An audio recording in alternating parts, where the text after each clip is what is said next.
যেহেতু এই মশলাটা ভাজা মশলা পেস্ট করে নিয়েছি, বেশি না ভাজলেও চলবে। আর ভেজে রাখা আলু ফুলকপিগুলোকে এখন মশলার উপর আমি দিয়ে দিচ্ছি। নমস্কার দিদিভাই দাদাভাইরা, সাধনা রান্নাঘরে তোমাদের সবাইকে স্বাগত। অন্যান্য দিনের মতো আজকেও আমি তোমাদের সামনে চলে এসেছি আজকের রেসিপি নিয়ে। আজকের রেসিপি নিরামিষ মাখনা। এই মাখনা কিন্তু পদ্ম ফুলের বীজ থেকে তৈরি হয়, আর যে কোনো জলাশয় বা পুকুরে এই পদ্ম ফুল চাষ করা হয়। ওই পদ্ম ফুলের বীজ থেকে কিন্তু মাখনাটা তৈরি হয়। আর মাখনা যারা ডায়েট করেন সেই তালিকায় তারা রাখতে পারেন, বা ওজন কমানোর সহায়তা করে, আর বাচ্চাদের একটা পুষ্টিকর খাবার। তো চলো আজকে তোমাদের সঙ্গে মাখনার আমি নিরামিষ একটা রান্না শেয়ার করব। দিদিভাই দাদাভাইরা, তোমাদেরকে আমি বলবো তোমরা এরকম প্যাকেটযুক্ত মাখনা নেবে। খোলা মাখনা কখনো নিতে যাবে না। খোলা মাখনা নিতে গেলে অনেক সময় কি হয়, পোকা লেগে যায় বা ছাতা ধরে যায়। আর এরকম প্যাকেটযুক্ত যদি মাখনা নাও, একদম অরিজিনাল মাখনাটাকে পাওয়া যায়। তো এই মাখনা দিয়েই আজকে আমি রান্না করব। মাখনা রান্না করার জন্য এরকম একটা আমি স্টিলের বাটি নিয়েছি। এই বাটির আমি এক বাটি মাখনা নিয়ে নেব। আর এখানে 100 গ্রাম মাখনা হলে কি হবে, অনেকটাই কিন্তু ধরে, যেহেতু মাখনা ফোলা আর একটু নরম সব থাকে। এই 100 গ্রাম মাখনাই অনেকটা দেখা যায়। তো এতটা আমি রান্না করব না, এক বাটির মতো এই বাটির ঢেলে নেব, আর বাকিটা রেখে দেবো, বাচ্চারা খাবে।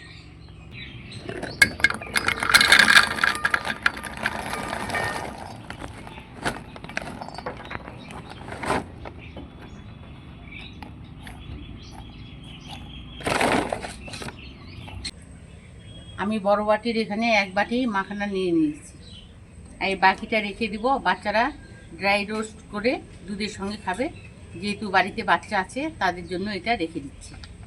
বাচ্চাদের এটা খুবই একটা হেলদি খাবার।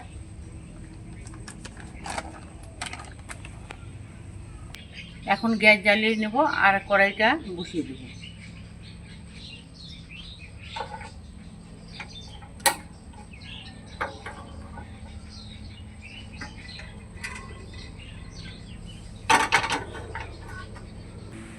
গ্যাসের জালটাকে মিডিয়াম টু লোতে করে এই মাখনাগুলোকে আমি ড্রাই রোস্ট করে নেব।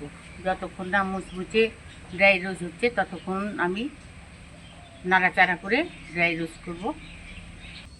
এখন আমি মাখনাগুলোকে কড়াইতে দিয়ে দিচ্ছি।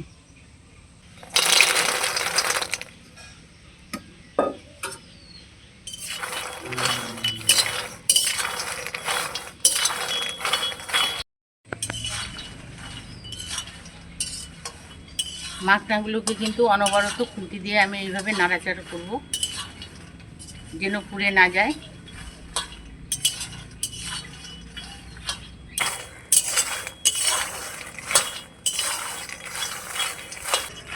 দিদিভাই দাদাভাইরা, মাখনাগুলো কিন্তু ড্রাই রোস্ট করা হয়ে গেছে। তোমাদের একটা আমি ভেঙে দেখাচ্ছি, তারপরে ঢেলে নেব।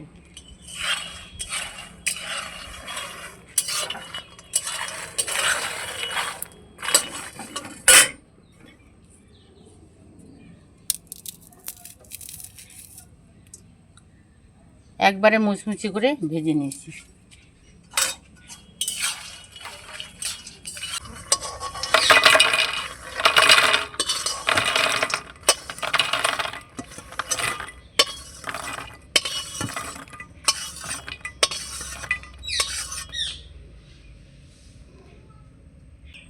এই নিরামিষ মাখনা রান্না করার জন্য কিছু আমি সবজি নিয়েছি।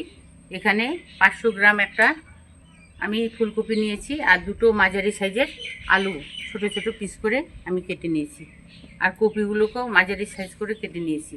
এবং কড়াইতে জল দিয়ে 5 মিনিট আমি সময় নিয়ে ভাপিয়ে নেব।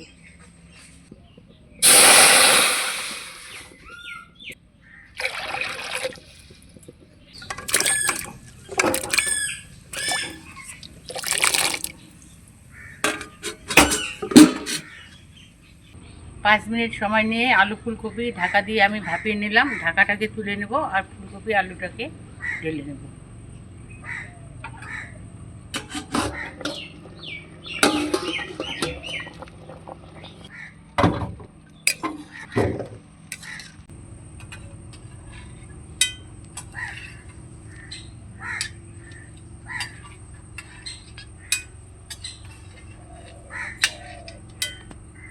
মাখানার এই নিরামিষ রান্নাটা করার জন্য আগে আমি একটা মশলা তৈরি করে নেব।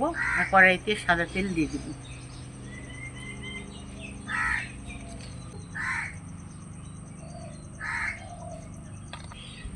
এই মাখানার নিরামিষ রান্না করার জন্য আমি কি কি মশলা নিয়েছি সেটা তোমাদের একবার দেখিয়ে দিই। স্টারফল, জয়ত্রী, দালচিনি, গোলমরিচ, এলাচ, লবঙ্গ, শুকনো লঙ্কা, কিছুটা আদা, একটা তেজপাতা, জিরা, ধনে, এগুলো আমি এখন সাদা তেলে ভেজে নেব। একসঙ্গে দিয়ে দিচ্ছি।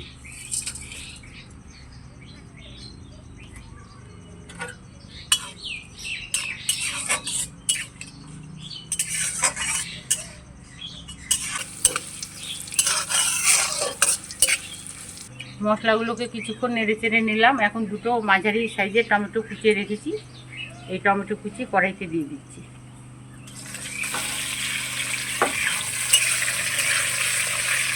একটু নাড়াচাড়া করে নেব।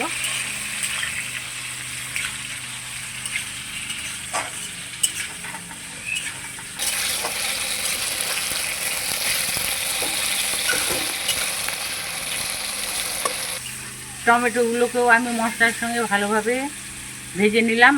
আর টমেটো কুচিগুলো এই দেখো নরম হয়ে এসছে। এই পর্যায়ে আমি কয়েকটা কাজু বাদাম আর কয়েকটা কিশমিশ এখানে দিয়ে দেবো। নিরামিষ রান্না করতে গেলে কাজু আর কিশমিশ দেওয়া যায়, তাহলে তরকারির স্বাদটা কিন্তু বেড়ে যায়। আর দিয়ে দেবো 1 চামচ পোস্ত, এটাও এখানে দিয়ে দিচ্ছি। 2টো কাঁচা লঙ্কা একসঙ্গে মিশিয়ে আর একটু ভেজে নেব। মশলাগুলোকে ভালোভাবে ভেজে নিচ্ছি। মশলাগুলো ভাজা হয়ে গেছে। এখন গ্যাসের জালটাকে আমি অফ করে দেব। মশলাগুলোকে কিছুক্ষণ ঠান্ডা করে নিয়েছি। এখন মিক্সির জারে আমি তুলে নেব।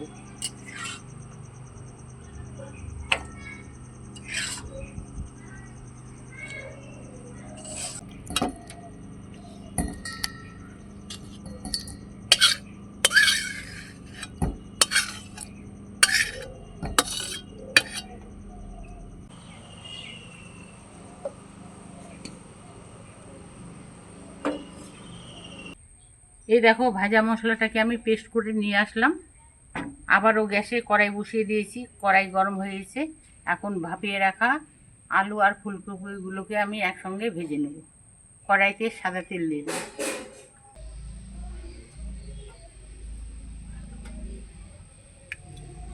তেল গরম করে নিয়েছি। এখন আলু আর ফুলকপিগুলোকে তেলে দিয়ে ভেজে নেব।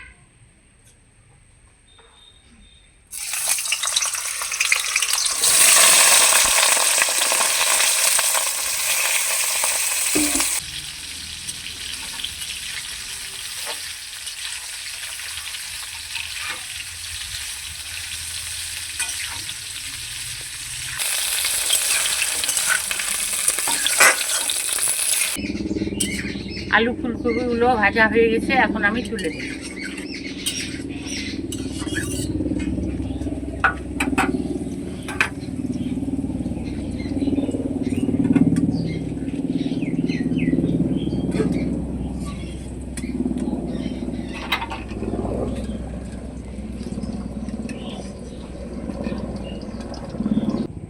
আলু ফুলকপি ভেজে রাখার তেলে আমি এই পেস্ট করা মশলাটাকে ঢেলে দিচ্ছি।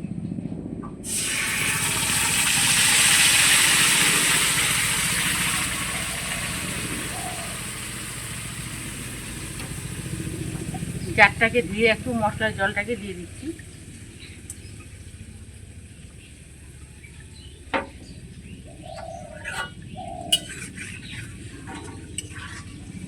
এখন একটু মশলাটাকে নেড়ে চেড়ে নেব। যেহেতু এই মশলাটা ভাজা মশলা, পেস্ট করে নিয়েছি, বেশি না ভাজলেও চলবে। আর ভেজে রাখা আলু ফুলকপিগুলোকে এখন মশলার উপরে আমি দিয়ে দিচ্ছি।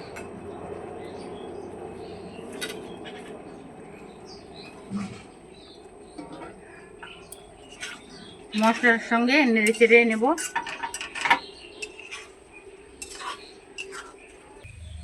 স্বাদ মতো লবণ দিয়ে দিচ্ছি।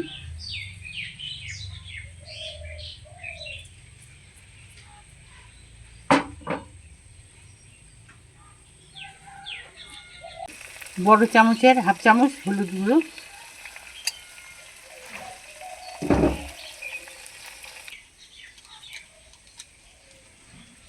এক চামচ কাশ্মীরি লঙ্কার গুঁড়ো।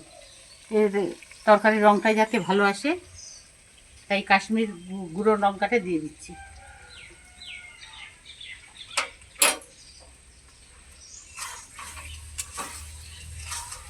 এখন ভালো করে একটু কষিয়ে নেব। এখন দিয়ে দেব এক চামচের মতো কসুরি মেথি।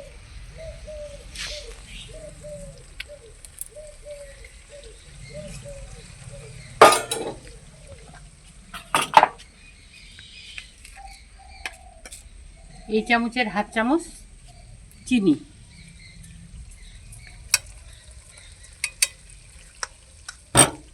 এই রান্নায় চিনি দিলে কিন্তু দ্বিগুণ স্বাদ বেড়ে যায়। এখন নেড়ে চেড়ে নেব।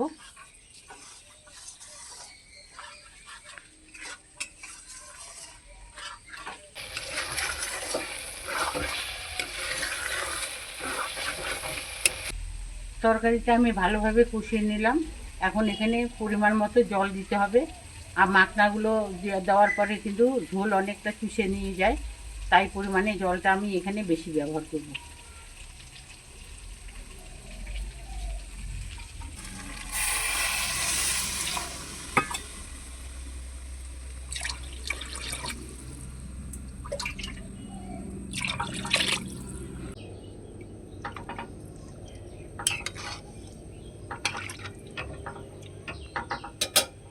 এখন আমি ঝোলটাকে তাড়াতাড়ি ফুটিয়ে আনার জন্য ঢাকা দিয়ে দেব।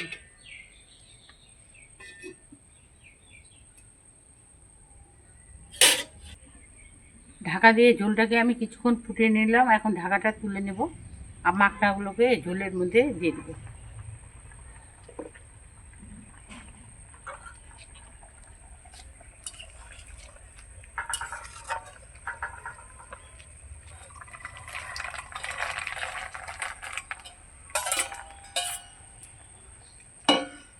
তরকারির সঙ্গে মাখনাগুলোকে নেড়ে চেড়ে ভালো করে মিশিয়ে দেব।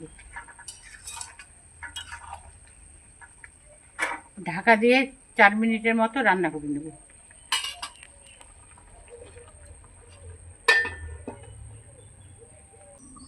দিদিভাই দাদাভাইরা, মাখনাটা দেওয়ার পরে 4 মিনিট আমি রান্না করে নিয়েছি। এখন ঢাকা তুলে দিব। রান্নাটা প্রায় হয়ে গেছে। আর উপর দিয়ে ধনেপাতা ছড়িয়ে দেব।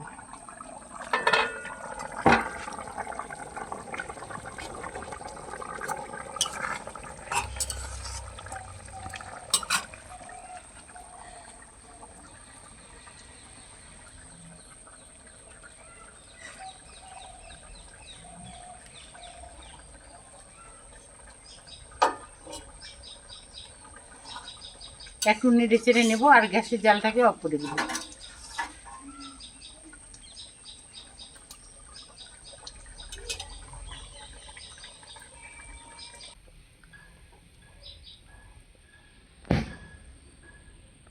দিদিভাই দাদাভাইরা, মাখনা নিরামিষ রান্নাটা আমি কমপ্লিট করে ফেললাম। এই রান্নাটা দেখে যদি তোমাদের ভালো লেগে থাকে অবশ্যই রান্নাগুলোতে লাইক করবে, কমেন্ট করবে আর একে অপরের সঙ্গে বেশি বেশি করে শেয়ার করবে।